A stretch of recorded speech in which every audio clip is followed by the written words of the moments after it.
అంతకుముందు 2000 సంవత్సరాలు చదువుకునే హక్కు లేదు. తర్వాత సాహబ్ మహారాజ్ ఏం చేసిండు?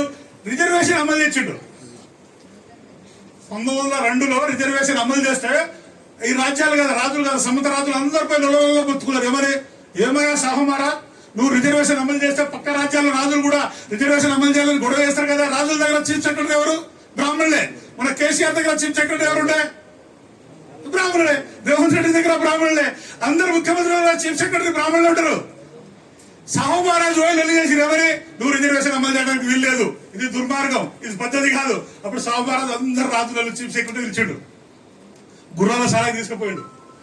ఒక గుర్రానికి 3 రోజులు చెంగులేసాడు. ఒక గుర్రానికి గడ్డి పెట్టలేదు, ఆకలితో పెట్టిండు. ఆకలితో పెట్టి పొద్దున అందరినీ స్టేజ్ మీద కూర్చోబెట్టి ఆ 2 గుర్రాలు సవారీ చేయించాడు. చెనిగలు తిన్న గుర్ర సవారీ 100% పోతుంది, 100%. రన్నింగ్. 3 రోజుల నుంచి ఆకలితున్న గుర్రము కింద పడిపోయింది, పరిగెత్తలేకపోయింది. అప్పుడు అన్నాడు, ఇగో మేము 3000 సంవత్సరాలుగా చదువుకు దూరం ఉన్నాం కాబట్టి, ఆకలితో ఉన్నాం కాబట్టి మాకు రిజర్వేషన్లు కావాలి. అయితే ఒకవేళ రిజర్వేషన్ ఇస్తే వీళ్ళు ఇంజనీర్లు, డాక్టర్లు, ఐఏఎస్, ఐపీఎస్ పరిపాలన చేయగలరా అని అడిగారు. అవును, పరిపాలన చేయరు. మీరు 6 నెలలు ట్రైనింగ్ ఇవ్వాలి. ఒకవేళ ట్రైనింగ్ ఇవ్వకుంటే మీరే అసమర్థులు. ఇప్పుడు కానిస్టేబుల్ జాబ్ వస్తుంది, సంవత్సరం ట్రైనింగ్ అయినాకనే తుపాకీ ఇస్తారు, వాళ్ళకి డ్యూటీ ఇస్తారు.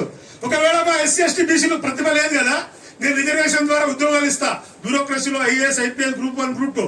ఒకవేళ వాళ్ళకు 6 months ట్రైనింగ్ ఇవ్వండి. ఒకవేళ ట్రైనింగ్ ఇవ్వకుంటే, వాళ్ళు సక్సెస్ కాకుంటే మీరే బాధ్యులు అని బ్రాహ్మణులకు హెచ్చరిక జారీ చేశాడు.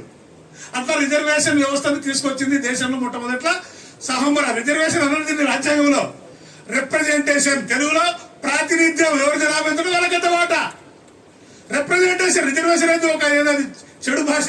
ప్రాతినిధ్యం, డెమోక్రసీ అంటే ఏంది, ప్రజాస్వామ్యం అంటే ఏంది, ప్రతి కులాన్ని లెక్కించాలి, వాళ్ళ జనాభా దామాషాల పక్క హక్కులు, అధికారాలు ఇవ్వాలి. ఇది యూరోప్ కంట్రీలో ఉంది. రాజ్యాంగంలో కూడా సీలింగ్ లేదు. ఎవరి జనాభా ఎంతలో వాళ్ళకంతా వాటా ఇవ్వాలి. 100% రిజర్వేషన్ అంటారు. ఇది 100% రిప్రజెంటేషన్ ఇవ్వాలని రాజ్యాంగంలో ఉంది. సీలింగ్ ఎక్కడ లేదు.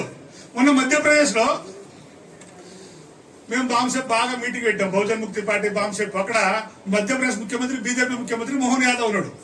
ఆడ బీసీలకు 13% రిజర్వేషన్ ఉంది, ఎస్టీలకు 23 ఉంది, 50 దాటవుతుంది. మొత్తం ఉద్యమం వచ్చే వరకు మోహన్ యాదవ్ ముఖ్యమంత్రి ఏం చేసిండు, ఈ 13 మీద 27 చేస్తున్నాడు.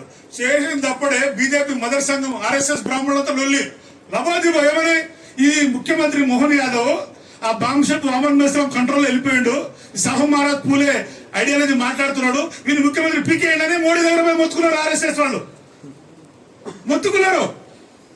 అంటే మీకు అర్థం కావాలి ఏంటంటే, ఇప్పుడు ఈ దేశంలో చదువుకునే హక్కును సాధించి పెట్టింది మహాత్మా జ్యోతిరావు పూలే. దాన్ని రాజ్యాంగంలో పొందుపరిచింది బాబాసాహెబ్ అంబేద్కర్. బాబాసాహెబ్ అంబేద్కర్ కు గురువులు 3 బీసీలే, పూలే, కబీర్, బుద్ధుడు 3 బీసీలే. బాబాసాహెబ్ అంబేద్కర్ ను విదేశాలకు చదువుకు చదివించింది కూడా సాహబ్ మహారాజ్ బీసీనే. బాబా